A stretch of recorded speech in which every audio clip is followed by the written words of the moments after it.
This is CBS News New York. Right now, we are tracking heavy rainfall and strong winds today. What you need to know for this first alert weather day with the threat of flooding and power outages in some areas. The suspect in the fatal shooting of UnitedHealthcare CEO facing murder charges. How he's fighting extradition. The new details in this case. Plus, a massive fentanyl bust near a daycare. The building being evacuated and the cleanup now underway. Good morning on this rainy Wednesday, December 11th. I'm Chris Raggi. I'm Mary Kelby. Welcome to CBS News New York. And let's get over to our first alert forecast. And Tony, you've been tracking this every day this week, warning us to be ready for bringing out the umbrella today. And now the day has arrived, Mary and Chris. Yeah, it's a wild weather Wednesday. First alert weather day 2, not just because of the fact that the weather is going to get in the way of anything you got going on, commuting, and it's going to be inconvenient at times. But at times, I got to tell you, this weather could get dangerous. And that's the kind of winds and the potential severe weather that's on the table with this system. So rain and wind and crashing temperatures, powerful cold front. I will run you through the big headlines, and then we'll talk timing and futurecast coming up a little bit later. But right now, I want to show you the flash flood risk. It is there because, the update is this storm is going to come in with a lot of moisture. Okay, and this is going to be enough to cause just some significant rain. We need rain, but the intensity and the frequency is going to make for an issue where we may get too much in a short amount of time. So I want to give you the alert there. That's going to be particularly the City on East. It's the City on East 2, parts of Long Island, Connecticut, down the shore, areas shaded in yellow. You've been bumped up a level 2 out of 5. Severe risk, damaging winds. Your concern, and it includes the city too. So lots of dynamics with this.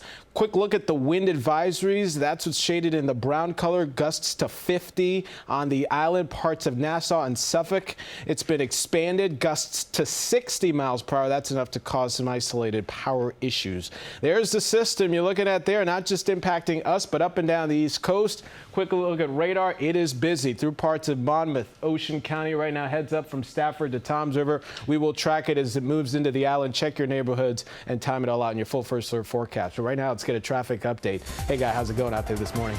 Good morning, Tony. We're going to start in Morristown, New Jersey, and a water main break has all lanes closed on the northbound side of Route 202. This is between Fairchild and Hanover Avenues. And beginning at 10 a.m., a restriction will go in place for all MTA bridges. Empty and tandem trailers will not be allowed to cross bridges due to the expected high winds. Taking a live look outside at the New Jersey Turnpike in front of Newark Liberty, traffic moving well, and despite the wet and windy conditions, currently we have no delays or cancellations at all 3 area airports, but check with your carrier before you head out the door. Alternate side parking is in effect today citywide, and it's another gridlock alert day. Chris and Mary, back to you. Guy, thank you. 5:02 now to Long Island for a closer look at conditions on the roads there. Christina Fan joins us live from the Mobile Weather Lab in Nassau County. Christina. Chris and Mary, good morning. The driving conditions aren't the only thing that's going to be hazardous today. We're also expecting flooding, power outages, especially here on Long Island, where some of those wind gusts could reach as high as 60 miles per hour. Taking a look at the roads right now, we haven't seen the wind so far, but we're definitely experiencing moderate, steady rain here on the Long Island Expressway near Jericho.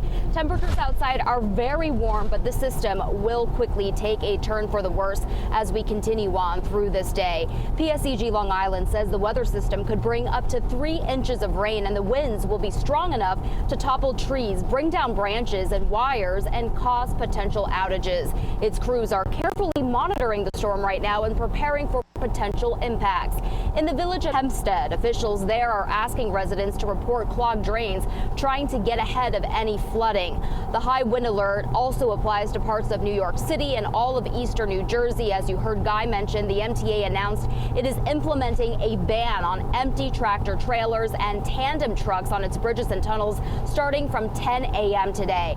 Now, if you have any inflatable holiday decorations, now is the time to anchor them down. You do not want them to fly away when those wind gusts increase, and officials say today is really one of those times to avoid any unnecessary travel, if at all possible. Reporting live from Nassau County, Christina Fan, CBS News, New York.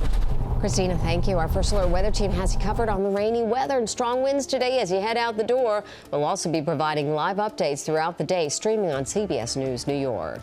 Well, the man charged in the murder with UnitedHealthcare CEO Brian Thompson now fighting extradition to New York City. Luigi Mangione appeared inside a Pennsylvania courtroom Tuesday where he shouted at reporters on his way in. We're also learning more about a handwritten document in which Mangione allegedly claims responsibility for the shooting. Elijah Westbrook joins us now with the very latest on this case. Elijah. Yeah, and as you mentioned, Mary and Chris, sources tell CBS News police are now referring to that document as a claim of responsibility and say it appears to be written in a mindset similar to that of the Unabomber. It could be up to a month before Mangione is extradited back to New York, but Governor Kathy Hochul is vowing to sign a request for a governor's warrant to ensure Mangione is tried. Luigi Mangione is waking up behind bars this morning at a state correctional facility in Huntington County, Pennsylvania. Seen here is the 26-year-old struggling as he yells at the press as sheriff deputies take him inside the courthouse. And it's completely out of touch, and it's an insult to the intelligence of the American people. The judge denied his attorney's bail request, keeping Mangione in police custody in Pennsylvania, while prosecutors have a 30-day deadline to procure a governor's warrant for his extradition. Investigators say they are combing through a mountain of evidence. This photo from police body cam shows Mangione eating alone at an Altoona McDonald's Monday, just before he was arrested. Police say, in addition, the fake New Jersey ID is consistent with what was used to check into the Manhattan hostel before the shooting, as well as a 3D printed ghost gun and suppressor consistent with the murder weapon Mangione also had on him. $8,000 in cash and some foreign currency, along with his passport and a 3-page handwritten document. Sources tell CBS News police are now referring to that document as a claim of responsibility. Mangione's lawyer says he plans to plead not guilty. I haven't seen any evidence that says that he's the shooter. Larry, a regular at that McDonald's in Altoona, says he and his friend saw Mangione there Monday and later talked to the employee who called police. She said it between his eyes and his eyebrows. She says, when I took his order, it was like she got in her mind, oh my God, this is a guy from New York. Experts say now that an arrest has been made, police can further search for witnesses who may have had contact with Mangione. Mary? Elijah Westbrook, thank you. We'll continue to follow the extradition process and bring you the latest developments for more of our coverage, including backlash to the McDonald's where Mangione was found. We'll head to CBSNewYork.com. Well, now to a developing story out of Brooklyn. Guests at the Moxie Hotel in Williamsburg are back inside after they were forced to evacuate due to a fire. The FDNY says they got the call around 2 o'clock this morning. They found the fire on the first floor.